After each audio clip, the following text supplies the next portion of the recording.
আসসালামু আলাইকুম। ABC world নিউজে আপনাকে স্বাগত। শুরুতেই সংবাদ শিরোনাম, পরে বিস্তারিত। হবিগঞ্জে ২৫ লাখ টাকার ভারতীয় জিরা পার্সিমন ফল জব্দ।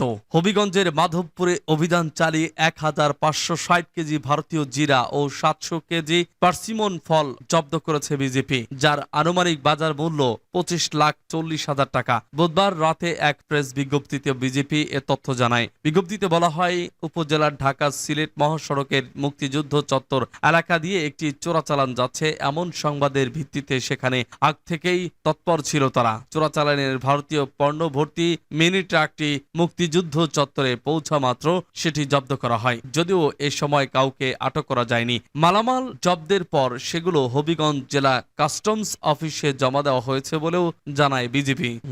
যে অনুষ্ঠানের কারণে ইলন মাস্কের সম্পদ কমল $১,৫০০ কোটি। যুক্তরাষ্ট্রের ক্যালিফোর্নিয়ার